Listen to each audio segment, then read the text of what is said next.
Merci Monsieur le Président, Madame la Ministre, mes chers collègues.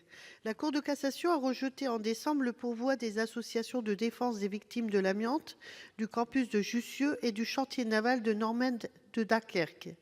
Ce pourvoi faisait suite à l'annulation par la Cour d'appel de Paris des mises en examen des personnes impliquées dans ce scandale sanitaire, membres pour la plupart de l'ex-comité permanent amiante, CPA, composé d'industriels, de scientifiques et de hauts fonctionnaires. 22 ans après le dépôt des plaintes, alors que des dizaines de milliers de victimes sont à déplorer, la décision est sans appel. Pas de procès pénal, car pas de responsable et encore moins de coupable. Les juges estiment qu'aucune responsabilité ne peut, je cite, être imputée à quiconque en l'absence de faute caractérisée et compte tenu du contexte scientifique de l'époque et de la méconnaissance des risques encourus. Pourtant, faut-il rappeler que des travaux scientifiques ont démontré dès les années 70 les dangers de l'exposition à l'amiante et qu'un rapport sénatorial de 2005 qualifiait le CPA de lobby de l'amiante, dont je cite : le choix est de continuer à utiliser l'amiante et retarder le plus possible son interdiction. Madame la ministre, ce dossier ne peut pas être refermé, car l'amiante tue toujours 10 personnes par jour et tuera encore pendant de nombreuses années. Et parce que beaucoup de personnes se battent pour obtenir ce procès pénal. Il n'est pas possible de continuer à se réfugier derrière la séparation des pouvoirs et de se contenter du sentiment du devoir accompli par les indemnisations, aussi justifiées soient-elles. À ce propos, j'accueille avec satisfaction une autre décision de la Cour de cassation d'ouvrir à tous les salariés ayant été en contact avec l'amiante la possibilité de faire valoir le préjudice d'ancienneté. Mais il faut aller plus loin. La justice doit être réparée et les responsables doivent répondre de leurs actes. Cela passe par un procès pénal. Je souhaite savoir, Madame la Ministre, ce que compte faire le gouvernement pour empêcher toute impunité pénale des responsables dans le drame de l'amiante. Merci. Merci. Vous avez la parole, Madame la Ministre. Merci, Monsieur le Président, Mesdames les sénatrices, Messieurs les sénateurs, Madame la sénatrice.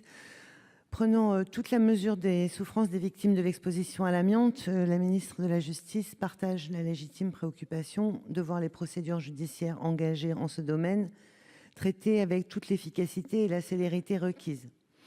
Il est vrai que la chambre criminelle de la Cour de cassation a rejeté dans 2 arrêts du 11 décembre 2018 les pourvois formés par les associations de défense des victimes de l'amiante dans les dossiers dits de l'affaire de Jussieu ou du chantier naval de Dunkerque.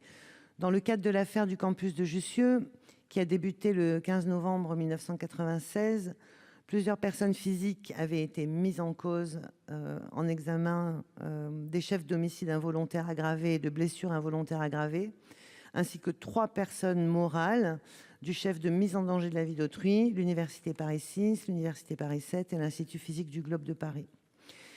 Par arrêté du 15 septembre 2017, confirmé par la Chambre criminelle de la Cour de cassation en décembre 2018, la Chambre de l'instruction de Paris a annulé les mises en examen des personnes physiques concernant l'affaire du chantier naval de Dunkerque, qui a fait l'objet d'une ouverture d'information judiciaire en 2006. 3 personnes physiques avaient été mises en examen par arrêté du 15 septembre 2017, confirmé aussi en décembre 2018 par la Cour de cassation. La Chambre de l'instruction de Paris a annulé aussi la mise en examen du membre du comité permanent amiante.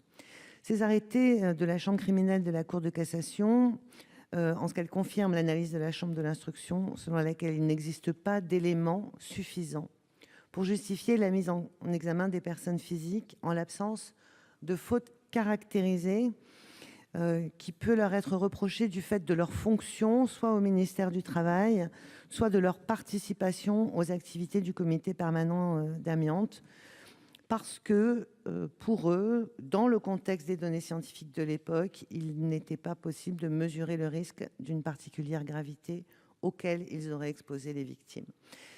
Ça ne signifie pas pour autant que cela met fin au dossier concerné et ça ne permet pas de préjuger de l'issue judiciaire de ces procédures. Un assistant spécialisé a été spécifiquement recruté pour améliorer le traitement des dossiers de l'amiante. Et sachez que la mobilisation du gouvernement sur ce sujet est entière et n'a d'autre motivation que d'aboutir à une solution humainement acceptable et incontestable juridiquement. Je vous remercie. Merci. Il vous reste 24 secondes, Madame Gréaume. Merci.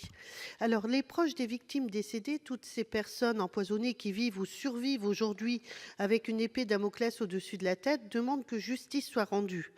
L'argent, les indemnisations ne font pas revenir les disparus, ne rendent pas la justice. Il n'est pas acceptable que les responsables n'aient pas de compte à rendre. Cela dépasse la question de l'amiante. Cette décision de justice est comme un permis de continuer à empoisonner. Je pense au glyphosate ou autres pesticides, par exemple. Rendre justice aux victimes de l'amiante, c'est aussi protéger les générations futures. Merci.